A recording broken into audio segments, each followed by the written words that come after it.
Assalamualaikum warahmatullahi wabarakatuh.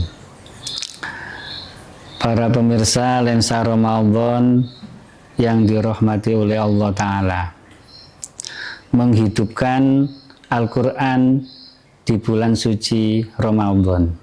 Kenapa? Pertanyaannya adalah kenapa? Yang pertama, karena Al-Quran diturunkan Allah Ta'ala di bulan suci Ramadan. Sebagaimana keterangan dalam surat Al-Baqarah ayat 185. Syahrul Ramadan allazi unzila fihil Qur'anu.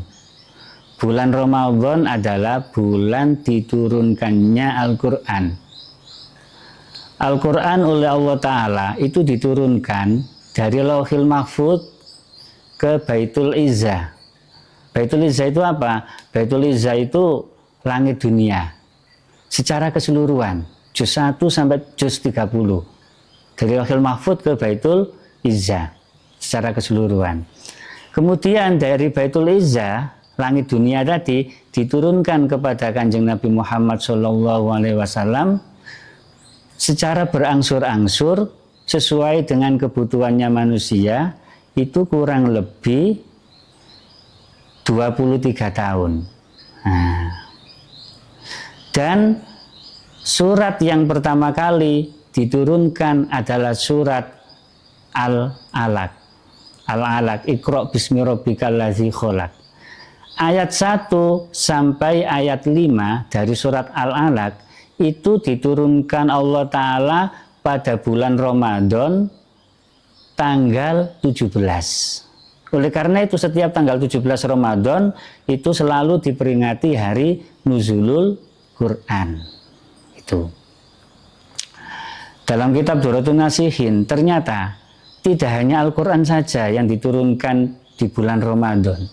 Kitab 3 ini, kitab Zabur, kitab Taurat, kitab Injil itu ternyata diturunkan di bulan suci Ramadan. Sungguh mulia bulan suci Ramadan itu. Ini keterangan dari kitab Duratun Nasihin. Yang kedua, kenapa menghidupkan Al-Quran di bulan suci Ramadan? Dalam surat Al-Baqarah ayat 183 dijelaskan, Bismillahirrahmanirrahim, ya ayyuhan nasu kutiba alaikumusyamu kama kutiba alal ladzina min qablikum la'allakum tattaqun. Wahai para manusia, kalian diwajibkan berpuasa, yaitu berpuasa Ramadan, sebagaimana diwajibkan puasa atas kaum-kaum sebelum kalian. Tujuannya cuma satu, la'allakum tattaqun, supaya kalian mudah meningkatkan ketakwaan kita kepada Allah Ta'ala. Kenapa kok saya maknani mudah? Kalimat la'alla itu menurut ilmu nahwu, la'alla itu berfaedah taroji. Taroji itu apa? Mengharapkan sesuatu yang mudah terjadi. Artinya apa? La'allakum tattaqun itu artinya supaya kalian mudah meningkatkan takwa. Kenyataannya begitu. Jadi di bulan Ramadan itu kan banyak sekali orang tadarus. Selain Ramadan jarang sekali. Di bulan Ramadan habis tarawih tadarus, gitu. Habis tarawih tadarus, habis subuh tadarus, habis asar tadarus. Dan di bulan Ramadan banyak sekali orang bersedekah dan lain sebagainya. Itu menunjukkan bahwa bulan Ramadan, puasa Ramadan itu mudah sekali untuk meningkatkan takwa kepada Allah Ta'ala. Oleh karena itu kalimatnya menggunakan la'alla, mengharapkan sesuatu yang mudah terjadi. Itu rahasianya kalimat la'alla ditinjau dari segi ilmu nahwu. Begini, bagaimana hubungannya dengan Al-Quran? Fadilahnya Al-Quran itu luar biasa. Fadilahnya Al-Quran itu luar biasa. Sebagaimana yang sering nadoman atau syairan atau lagu yang sering kita dengar atau sering kita baca, apa itu?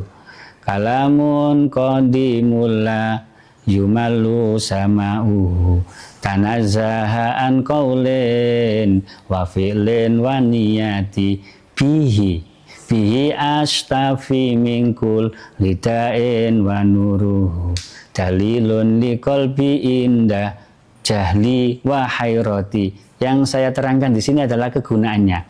Bihi kelawan Al-Qur'an. Astafi golek tombo sapa ingsun. Artinya begitu. Dengan membaca Al-Qur'an, astafi berarti kita itu golek tombo, mencari obat. Banyak sekali Al-Qur'an yang menerangkan ternyata Al-Qur'an itu sebagai tombo atau obat. Itu. Astafi golek tombo sapa ingsun mingkul lidain, saking saben-saben penyakit, baik penyakit jasmani maupun penyakit rohani. Jasmani ya banyak, kolesterolnya tinggi, darah tinggi, asam urat, jantung dan lain sebagainya. Rohaninya banyak sekali juga. Penyakit apa rohani itu? Penyakit terlalu cinta kepada dunia, penyakit riya, suka pamer, penyakit dengki, penyakit sering mengadu domba, penyakit suka berkata kotor dan lain sebagainya. Itu semua penyakit hati. Nah, dengan membaca Al-Qur'an itu berarti kita berusaha semaksimal mungkin bagaimana penyakit rohani dan jasmani itu bisa sembuh. Walaupun tidak 100%, tapi ada sebuah kemajuan, sebuah perbaikan dibanding sebelumnya. Jadi astafi golek tombo sapa ingsun mingkul lidain saking saben-saben penyakit. Bi astafi mingkul lidain wa nuruhu.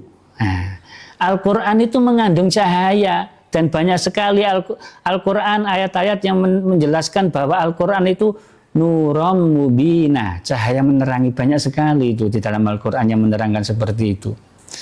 Kenapa Al-Qur'an itu kok mengandung cahaya? Karena setiap satu huruf dari Al-Qur'an itu ada satu malaikat yang menjaga.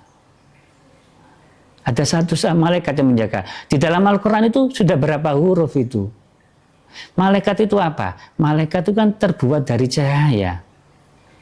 Sehingga dengan otomatis kalau kita sering membaca Al-Qur'an, pikiran kita bersinar, hati kita juga bersinar. Karena Al-Qur'an sendiri itu mengandung cahaya dan dijaga oleh malaikat yang terbuat dari cahaya.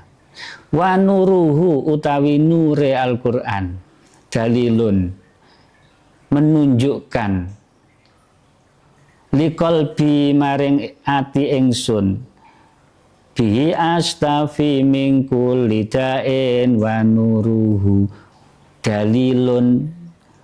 Wa nuruhu utawi cahayane Al-Qur'an dalilun iku nuduhaken, menunjukkan liqalbi maring ati ingsun lijahli krana bodho ingsun wa hayrati lan bingung ingsun. Hati hayrati itu maknanya bingung. Ketika hati gelisah, ketika pikiran ini bodoh. Bodoh itu apa? Bodoh itu bukan berarti belum tahu sama sekali. Sebenarnya itu kita tahu mana yang benar, mana yang salah. Itu kita tahu sebenarnya. Cuma kita itu sulit. Kalau yang benar sulit menjalankan, kalau yang salah sulit meninggalkan. Itu termasuk jahlu juga. Terus di situ digandeng dengan wahayroti dan kebingungan ingsun. Wawunya itu wawu atof, berfaedah limutlaqil jam'i. Artinya antara jahlu sama wahayroti, antara kebodohan diri kita sendiri sama kebingungan itu jadi satu. Jadi ketika hati kita gelisah, bingung karena masalah atau karena apa saja, bacalah Al-Qur'an. Karena di dalam Al-Qur'an itu mengandung cahaya. Semakin banyak Al-Qur'an yang kita baca, semakin terang pikiran dan hati kita. Demikian yang bisa saya sampaikan, kurang lebihnya saya mohon maaf yang sebesar-besarnya. Wabillahi taufiq wal hidayah. Wassalamualaikum warahmatullahi wabarakatuh.